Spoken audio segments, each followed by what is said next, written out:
Hello friends, welcome to GK mind game. ಪ್ರಶ್ನೆಗಳ ಸಂಪೂರ್ಣ ಮಾಹಿತಿಗಾಗಿ ವಿಡಿಯೋನ ಎಲ್ಲೂ ಸ್ಕಿಪ್ ಮಾಡದೆ ಕಂಪ್ಲೀಟ್ ಆಗಿ ನೋಡಿ. ಇವತ್ತಿನ ಪ್ರಶ್ನೆಗಳಲ್ಲಿ ಮೊದಲನೇ ಪ್ರಶ್ನೆ, ಸ್ನಾನದ ನೀರಿಗೆ ಯಾವುದನ್ನು ಹಾಕುವುದರಿಂದ ಕೂದಲುದುರುವ ಸಮಸ್ಯೆಯಿಂದ ಪರಿಹಾರವನ್ನು ಪಡೆಯಬಹುದು? ಆಪ್ಷನ್ಸ್ ಎ ಉಪ್ಪು, ಬಿ ವಿನಿಗರ್, ಸಿ ಕರ್ಪೂರ, ಡಿ ರೋಸ್ ವಾಟರ್.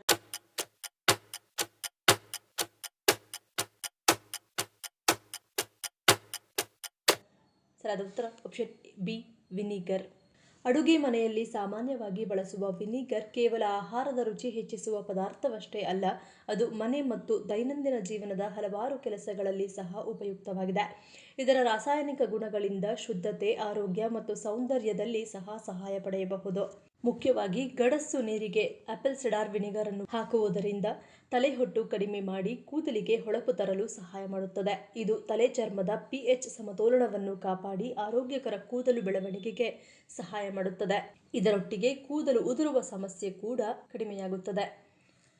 ಎರಡನೇ ಪ್ರಶ್ನೆ, ಆಲೂಗಡ್ಡೆಯನ್ನು ಮತ್ತೆ ಬಿಸಿ ಮಾಡಿ ಸೇವಿಸುವುದರಿಂದಾಗುವ ಪರಿಣಾಮವೇನು?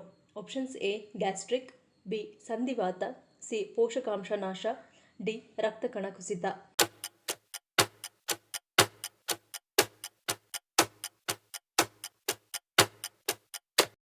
ಸರಿಯಾದ ಉತ್ತರ ಆಪ್ಷನ್ ಸಿ ಪೋಷಕಾಂಶ ನಾಶ. ಆಲೂಗಡ್ಡೆಯನ್ನು ಮತ್ತೆ ಬಿಸಿ ಮಾಡಿ ತಿನ್ನಬಾರದು. ಆಲೂಗಡ್ಡೆಯಲ್ಲಿ ವಿಟಮಿನ್ B6, ಪೊಟ್ಯಾಷಿಯಂ ಮತ್ತು ವಿಟಮಿನ್ ಸಿ ಸಮೃದ್ಧವಾಗಿದೆ. ಮತ್ತೆ ಬಿಸಿ ಮಾಡಿದಾಗ ಈ ಎಲ್ಲಾ ಪೋಷಕಾಂಶಗಳು ಕಳೆದು ಹೋಗುತ್ತವೆ. ಇದಲ್ಲದೆ ಕ್ಲೋಸ್ಟ್ರಿಡಿಯಂ ಬೊಟುಲಿನಮ್ ಎಂಬ ಬ್ಯಾಕ್ಟೀರಿಯಾವು ಬೆಳೆಯಬಹುದು. ಇದು ದೇಹಕ್ಕೆ ಹಾನಿಕಾರಕವಾಗಿದೆ. ಆದ್ದರಿಂದ ಆಲೂಗಡ್ಡೆಯನ್ನು ಮತ್ತೆ ಬಿಸಿ ಮಾಡುವುದು ಹಾನಿಕಾರಕವಾಗಿದೆ. ಮೂರನೇ ಪ್ರಶ್ನೆ, ಜಗತ್ತಿನ ಮೊದಲ ನಗರ ಎಂದು ಯಾವ ನಗರವನ್ನು ಕರೆಯುತ್ತಾರೆ? Options A Uruk, B Jericho, C Damascus, D Jerusalem.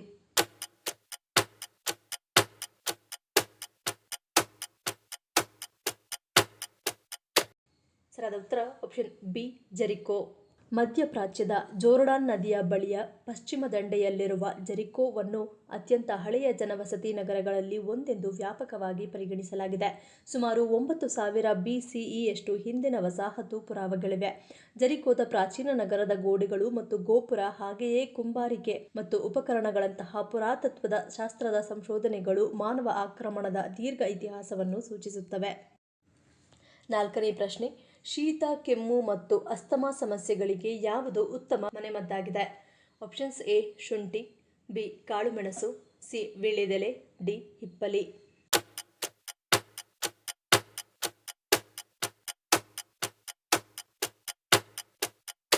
ಸರಿಯಾದ ಉತ್ತರ ಆಪ್ಷನ್ ಡಿ ಹಿಪ್ಪಲಿ. ಮಕ್ಕಳು, ದೊಡ್ಡವರು ಸೇರಿದಂತೆ ಎಲ್ಲರಿಗೂ ಶೀತ, ಕೆಮ್ಮು ಸಾಮಾನ್ಯವಾಗಿ ಕಾಡುತ್ತದೆ. ಇದರಿಂದ ಆರಾಮವಾಗಲು ಹಿಪ್ಪಲಿ ಅತ್ಯುತ್ತಮ ಮನೆಮದ್ದಾಗಿದೆ. ಹಿಪ್ಪಲಿಯನ್ನು ಬಿಸಿ ಮಾಡಿ ಅದನ್ನು ಪುಡಿ ಮಾಡಿ ನಂತರ ಅದನ್ನು ವೀಳ್ಯದೆಲೆಯಲ್ಲಿಟ್ಟು ಜೇನುತುಪ್ಪ ಬೆರೆಸಿ 2 ಬಾರಿ ಸೇವಿಸಿ. ಸೇವಿಸುವಾಗ ಮಕ್ಕಳಿಗಾದರೆ ಅರ್ಧ ಚಮಚ ಮಾತ್ರ ನೀಡಿ. ವಯಸ್ಸಿಗನುಗುಣವಾಗಿ ಪ್ರಮಾಣವನ್ನು ಬದಲಾಯಿಸಿಕೊಳ್ಳಿ. ಇದು ಅಸ್ತಮಾ ಸಮಸ್ಯೆ ಉಳ್ಳವರಿಗೂ ಕೂಡ ಉತ್ತಮವಾಗಿದೆ. ಐದನೇ ಪ್ರಶ್ನೆ, ಭಾರತದಲ್ಲಿ ಯೋಜಿತ ನಗರವನ್ನು ನಿರ್ಮಿಸಿದ ಮೊದಲ ರಾಜ ಯಾರು? Options A Ajatashatru, B Akbar, C Chandragupta Maurya, D Ashoka.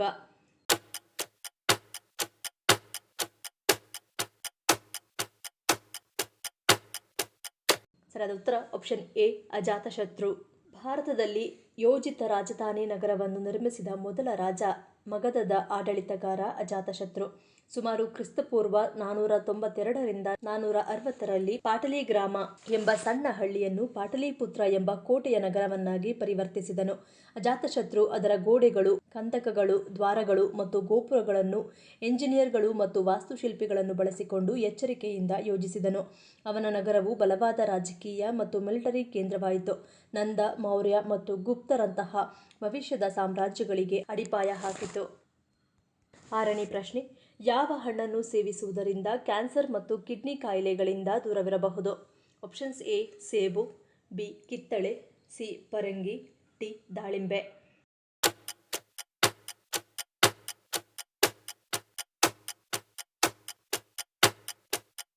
ಸರಿಯಾದ ಉತ್ತರ ಆಪ್ಷನ್ ಬಿ ಕಿತ್ತಳೆ.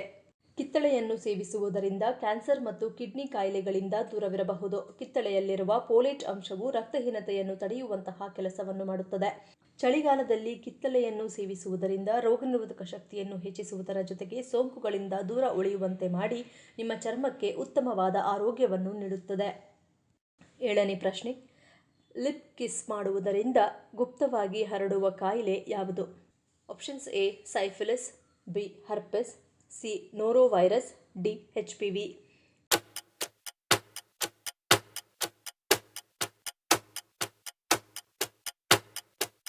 ಸರಿಯಾದ ಉತ್ತರ ಆಪ್ಷನ್ ಬಿ ಹರ್ಪೆಸ್. ಒಬ್ಬರಿಂದ ಒಬ್ಬರಿಗೆ ವೇಗವಾಗಿ ಹರಡುವ ಈ ಕಾಯಿಲೆ ತುಂಬಾನೇ ಡೇಂಜರ್. ಅದರಲ್ಲೂ ಸಂಗಾತಿಗಳು ಒಬ್ಬರಿಗೊಬ್ಬರು ಮುತ್ತು ಕೊಡುವಾಗ ಬಾಯಿಯ ಎಂಜಲಿನ ಮೂಲಕ ಸುಲಭವಾಗಿ ಹರಡುತ್ತದೆ. ಹರ್ಪೆಸ್ ಸಿಂಪ್ಲೆಕ್ಸ್ ವೈರಸ್ ಎಂಬ ವೈರಸ್ ಈ ಕಾಯಿಲೆಯ ಮಾಸ್ಟರ್ ಮೈಂಡ್ ಎಂದು ಕರೆಯಲಾಗುತ್ತದೆ. ಇನ್ನೂ ಆತಂಕಕಾರಿ ಸಂಗತಿ ಎಂದರೆ ಎಷ್ಟೋ ಜನರಲ್ಲಿ ಈ ಕಾಯಿಲೆಯ ಯಾವುದೇ ರೋಗ ಲಕ್ಷಣಗಳು ಕಂಡುಬರುವುದೇ ಇಲ್ಲ.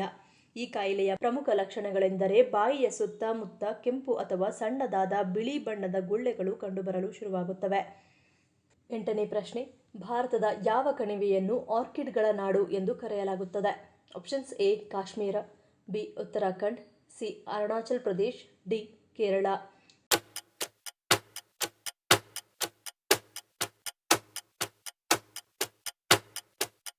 ಸರಿಯಾದ ಉತ್ತರ ಆಪ್ಷನ್ ಸಿ ಅರುಣಾಚಲ್ ಪ್ರದೇಶ್. ಆರ್ಕಿಡ್ಗಳ ನಾಡು ಅಥವಾ ಭಾರತದ ಆರ್ಕಿಡ್ ಸ್ವರ್ಗ ಎಂದು ಕರೆಯಲ್ಪಡುವ ರಾಜ್ಯ ಅರುಣಾಚಲ ಪ್ರದೇಶ. ಈ ಅದ್ಭುತ ರಾಜ್ಯವು ಭಾರತದ ಈಶಾನ್ಯ ತುದಿಯಲ್ಲಿದ್ದು ಭೂತಾನ್, ಚೀನಾ ಮತ್ತು ಮ್ಯಾನ್ಮಾರ್ಗಳೊಂದಿಗೆ ಗಡಿಯಲ್ಲಿದೆ. ಇದು 600ಕ್ಕೂ ಹೆಚ್ಚು ಜಾತಿಯ ಆರ್ಕಿಡ್ಗಳಿಗೆ ನೆಲೆಯಾಗಿರುವುದರಿಂದ ಇದು ತನ್ನ ಸುಂದರವಾದ ಅಡ್ಡ ಹೆಸರನ್ನು ಪಡೆದುಕೊಂಡಿದೆ. ಇದು ಭಾರತದಲ್ಲಿ ಕಂಡುಬರುವ ಒಟ್ಟು ಜಾತಿಗಳಲ್ಲಿ ಅರ್ಧಕ್ಕಿಂತ ಹೆಚ್ಚು. ಇದರ ಶ್ರೀಮಂತ ಉಷ್ಣವಲಯದ ಮತ್ತು ಸಮಶೀತೋಷ್ಣ ಕಾಡುಗಳು ತೇವಾಂಶವುಳ್ಳ ಹವಾಮಾನದೊಂದಿಗೆ ಸೇರಿ ಈ ಸೊಗಸಾದ ಹೂವುಗಳು ಅಭಿವೃದ್ಧಿ ಹೊಂದಲು ಸೂಕ್ತವಾದ ಪರಿಸ್ಥಿತಿಗಳನ್ನು ಸೃಷ್ಟಿಸುತ್ತವೆ. 9ನೇ ಪ್ರಶ್ನೆ, ಆಗಾಗ ರಕ್ತದಾನ ಮಾಡುವುದರಿಂದಾಗುವ ಪರಿಣಾಮವೇನು? ಆಪ್ಷನ್ಸ್ ಎ ಆರೋಗ್ಯಕರ ಹೃದಯ, ಬಿ ನಿಶಕ್ತಿ, ಸಿ ಸೌಂದರ್ಯ ವೃದ್ಧಿ, ಡಿ ಆಯಸ್ಸು ವೃದ್ಧಿ.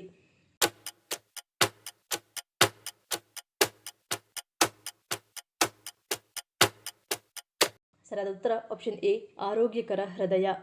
ರಕ್ತದಾನ ಮಾಡುವುದರಿಂದ ಹೃದಯದ ಆರೋಗ್ಯವನ್ನು ಕಾಪಾಡಿಕೊಳ್ಳಬಹುದು. ರಕ್ತದಾನ ದೇಹದಲ್ಲಿ ಕಬ್ಬಿಣಾಂಶವನ್ನು ಸಮತೋಲನದಲ್ಲಿಡಲು ಸಹಾಯಕವಾಗಿದೆ. ಇದು ಹೃದ್ರೋಗದ ಅಪಾಯವನ್ನು ಕಡಿಮೆ ಮಾಡುತ್ತದೆ. ದೇಹದಲ್ಲಿ ಹೆಚ್ಚಿನ ಪ್ರಮಾಣದ ಕಬ್ಬಿಣದ ಸಂಗ್ರಹವು ಆಕ್ಸಿಡೇಟಿವ್ ಹಾನಿಯನ್ನು ಉಂಟುಮಾಡಬಹುದು. ಇದು ಹೃದಯಾಘಾತ, ಪಾರ್ಶ್ವವಾಯು ಉಂಟುಮಾಡುವಂತೆ ಮಾಡುತ್ತದೆ. ಆದ್ದರಿಂದ ರಕ್ತದಾನ ಮಾಡಿ ಈ ರೀತಿಯ ಜೀವಕ್ಕೆ ಕುತ್ತು ತರುವ ಅಪಾಯದಿಂದ ದೂರವಾಗಬಹುದು.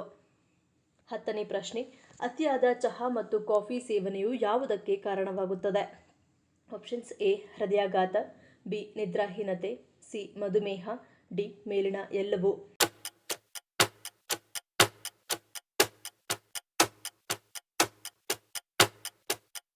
ಸರಿಯಾದ ಉತ್ತರ ಆಪ್ಷನ್ ಡಿ ಮೇಲಿನ ಎಲ್ಲವೂ.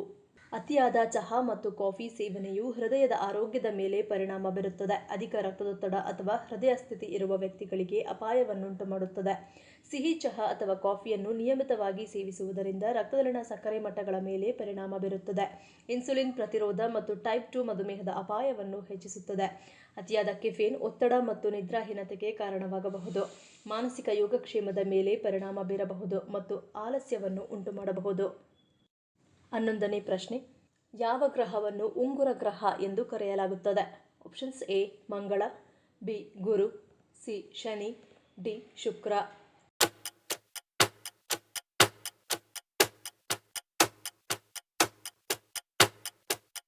ಸರಿಯಾದ ಉತ್ತರ ಆಪ್ಷನ್ ಸಿ ಶನಿ. ಶನಿಯನ್ನು ಉಂಗುರ ಗ್ರಹ ಎಂದು ಕರೆಯಲಾಗುತ್ತದೆ. ಈ ಉಂಗುರಗಳು ಮಂಜುಗಡ್ಡೆ, ಧೂಳು ಮತ್ತು ಬಂಡೆಗಳಿಂದ ಮಾಡಲ್ಪಟ್ಟಿದ್ದು ಅವು ಗ್ರಹವನ್ನು ತೆಳುವಾದ ಸಮತಟ್ಟಾದ ಆಕಾರದಲ್ಲಿ ಸುತ್ತುತ್ತವೆ. ಗುರು, ಯುರೇನಸ್ ಮತ್ತು ನೆಪ್ಟ್ಯೂನ್ನಂತಹ ಇತರ ಗ್ರಹಗಳು ಸಹ ಉಂಗುರಗಳನ್ನು ಹೊಂದಿವೆ, ಆದರೆ ಅವು ಮಸುಕಾಗಿರುತ್ತವೆ ಮತ್ತು ನೋಡಲು ಕಷ್ಟ. ಶನಿಯ ಅಗಲ ಮತ್ತು ಹೊಳೆಯುವ ಉಂಗುರಗಳು ಇದನ್ನು ಅತ್ಯಂತ ಪ್ರಸಿದ್ಧ ಉಂಗುರ ಗ್ರಹವನ್ನಾಗಿ ಮಾಡುತ್ತವೆ. ಈ ಪ್ರಶ್ನೆಗಳಲ್ಲಿ ನೀವು ಎಷ್ಟು ಪ್ರಶ್ನೆಗಳಿಗೆ ಸರಿ ಉತ್ತರವನ್ನು ಕೊಟ್ಟರೆ ಅನ್ನೋದನ್ನು ಕಮೆಂಟ್ ಮಾಡಿ ತಿಳಿಸಿ. ಈ ವಿಡಿಯೋ ನಿಮಗೆ ಇಷ್ಟ ಆಗಿದ್ದರೆ ಮರಿದೇ ಲೈಕ್ ಮಾಡಿ, ಶೇರ್ ಮಾಡಿ, ಸಬ್ಸ್ಕ್ರೈಬ್ ಮಾಡಿ. ನನ್ನ ಚಾನಲ್ನ ಇನ್ನೂ ಸಬ್ಸ್ಕ್ರೈಬ್ ಮಾಡಿದೆ ಹಾಗೆ ವಿಡಿಯೋಸ್ ನೋಡ್ತಿದ್ದರೆ ಪ್ಲೀಸ್ ಸಬ್ಸ್ಕ್ರೈಬ್ ಮಾಡಿ, ಸಪೋರ್ಟ್ ಮಾಡಿ. ಮತ್ತೊಂದು ಇಂಟ್ರೆಸ್ಟಿಂಗ್ ವಿಡಿಯೋದೊಂದಿಗೆ ಸಿಗ್ತೀನಿ. Until love you all, take care.